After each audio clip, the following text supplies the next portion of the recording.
Committee on Parole is called back to order. Next case is Mr. Kedrick G. Devore. Mr. Devore, if you would please give us your full name and DOC number. My name is Kedrick Devore.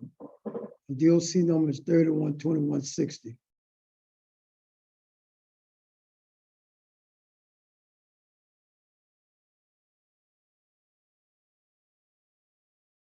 Mr. Devore, let me explain our process to you. First, I'm going to read some information into the record. Then we're going to conduct a parole interview with you. At the appropriate time, we will allow the participants who've indicated they wish to have their input to speak. You have one person here today speaking in opposition. That's Mr. Randall Meyer from the District Attorney's Office in Jefferson Parish. At the end of that hearing, you'll be allowed to make a brief statement to the parole board. Do you understand our process, sir? Yes, sir. This is the matter of Kedrick G. Devore, DOC number 312160. Mr. Devore was born on October the 15th, 1974. He's classified as a fifth felony offender. He has a parole eligibility date of December the 23rd of 2014 and an adjusted good time date of July the 11th, 2025, full term date of March 23rd of 2026. He is currently serving a 15-year sentence on the charges of distribution of cocaine and obstruction of justice after having been adjudicated a habitual offender. Sentencing date was July the 29th of 2011. Is that all accurate, Mr. Devore? Yes, sir. Yes, the sir. case is assigned to Ms. Cheryl Renatza. Ms. Renatza will begin our interview process. Please answer any questions she may have. Yes, sir. Good morning, Mr. Devore. How are you doing today? Good morning to you. I'm doing fine. Yeah, it's just a little nervous, huh? No, not really. Okay, good. So, as was mentioned, you're classified as a fifth felony offender. How long have you been in jail this time, Mr. Devore? Like 13 years. Okay, so you've served about 13 years of your 15-year sentence. As a fifth offender, what's the longest period of time you've been in jail? 4 years. 4 years. So this is the longest period. Yes. Other than that, 4 years was the longest you'd served. You've been on supervision before, and I note that you've been revoked before. How many times would you say you've been revoked from supervision? One time I went to boot camp. Just once? Yes. So you went to the impact program, you say? Yes, ma'am. In Orleans Parish. Okay. And it looks like you may have been revoked another couple of times. My notes say at least you were revoked at least 3 times. Don't remember? No. Now, you have quite an extensive criminal history, and drug-related, simple criminal damage to battery, simple battery, theft, possession of drugs, unauthorized entry, and so on and so forth. Why were you getting in all that trouble? Tell us. Have you done any reflecting in the last 13 years? Why you stayed in trouble? At the time, I had a drug addiction. So what have you done about that? I went to anger management, substance abuse, and all that. What substance abuse program did you complete? The one in Hunts. When was that?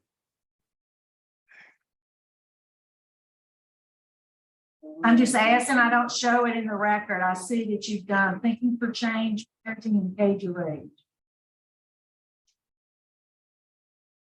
That's it was like in 2015. How long have you been there at David Wade? I've been in David Wade since 2018. So tell me about then. You took the substance abuse, you say, sometime around 2015 while you're at Hunt. But I see in 2021, you got looks like 2 write-ups for intoxication. Wow. Mr. Knox, that's a, one intoxication and one contraband. I don't, for some reason, it was listed twice in the record, but there is only one intoxication. That was one incident in September of 2021. And I would like to correct something. He said, he came to David Wade in 2021. He was at LSP from 2018 to 2021. Okay, thank you. But he got that write-up not long after he got here, but that was one incident, so it should be one rule 14 and one Okay. rule 1. Good, thank you. I did make a note with the question mark, is this the same incident? So tell us about that write-up, Mr. DeVore. You remember it now? Yes, ma'am. I went to LSU, I took some medicine and it made me drowsy and I told them it was the medicine and they locked me up. So what was the contraband? Same incident. They said I told them I had plead guilty to take a drug test. Did you take a drug? No, I didn't take a drug test. I took it after that.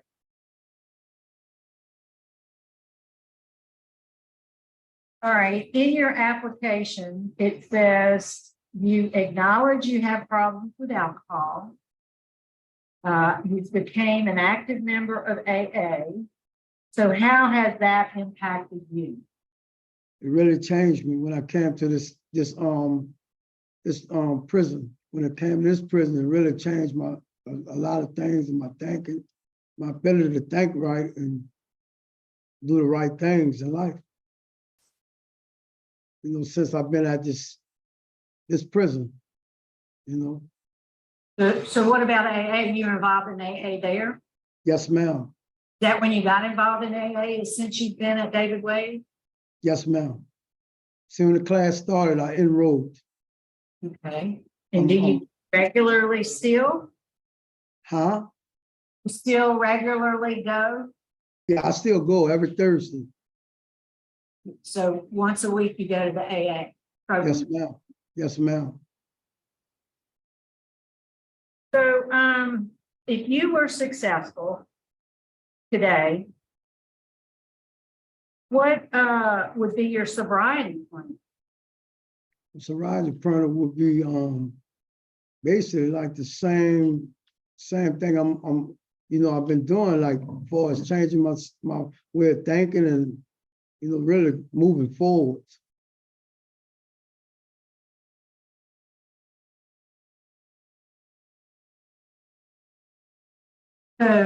So well, you're not really articulating what your plan is. I don't understand what your real plan is. They let you out, what you plan to stay sober, how you want to stay sober. I'm a stay going to NAA, I'm gonna get me a job, take care of my mother, because she's an old lady, and just go forward. I'm just basically thinking about just going forward, I don't want to go backwards, Yeah. So AA important to you? Yes, ma'am. So you say you would go to AA classes, AA meetings. How many times a week do you think you go? I'll go like 2 times a week. If I could have worked the hours under the job circumstances. I try to go in the morning or day, whatever, I'll be working in the morning, and They have 24 hours a day. yes, ma'am. Okay. All right, why do you think, given your history, you're a fifth offender, you got the intoxication write-up in 2021, although you haven't had any write-ups since September of 2021 there at that facility, why do you think we ought to take a chance on you?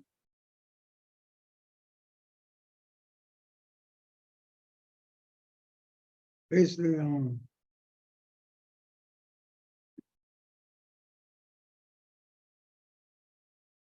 I really understand what you said. Yeah, why do you think we ought to grant you parole? Why should they grant you? Because I feel like I changed. I just changed. I changed my life. I'm trying to just do what's right. You know what I'm saying? I'm not young no more. I'm 48 years old. you know, and I'm trying to just go forward. I got kids, you know, I haven't saw since they was young, you know what I'm saying? I haven't been in their life. I haven't been in my mother's life, you know, she been here for me. It's the only person I have, and she an old lady, so basically, Well- I just want to help. I just want to help myself and help other people, you know what I'm saying? From going the way I went in life, or it's the wrong way I want, you know what I'm saying, be a better person. That's what I feel today. I feel like I'm a changed human being. Okay, all right. Warden Goodwin, is there anything you could say? Could you expand a little bit about the nature of that intoxication or contraband write-up? Yes, ma'am. He came to the chow hall that morning on September of 2021. He was having trouble walking up there. He was having trouble staying in his seat in the dining room. He was spilling his food. Major Young attempted to interview him, and he said his speech was slurred, his eyes were red. He tried to get him to take a drug test. He refused to take the drug test, and according to the officers on the scene, he was obviously intoxicated. And then when he failed to take the drug test, that initiated the contraband write-up. But it's, you know, it's basically the same incident, the intoxication and the contraband. And other than that incident, he's been write-up free at this institution. I know his conduct record prior to him coming to WA in 2021 hasn't been that great. He's had some pretty significant write-ups while he was at LSP and Hunt. But you know, I think he has turned the corner here, and he's been, other than that one incident, he's been write-up free, and he's been actively involved in programming. He's going, you know, he graduated from Cage Your Rage earlier this year. I mean, thinking for a change, and then he's completed Cage Your Rage now as well. He graduated from Thinking for a Change in January of this year. He's taken some parenting classes, 1 and 2. All those things we can verify, you know, since he's been at this institution. He's also completed the 100 hours of pre-release. He just recently completed that in March. He's got a pretty good work record there. In Colonel Tolliver's comments and his work evaluation he submitted, he's, you know, he works pretty good. So he's done well here. He's been here, like I say, since 2021, and the year and a half, almost 2 years he's been here. He's been other than that one incident, he's been very productive, and I think he's put his best foot forward in trying to prepare for his reentry into society. As he's got a release date coming up, as you mentioned earlier.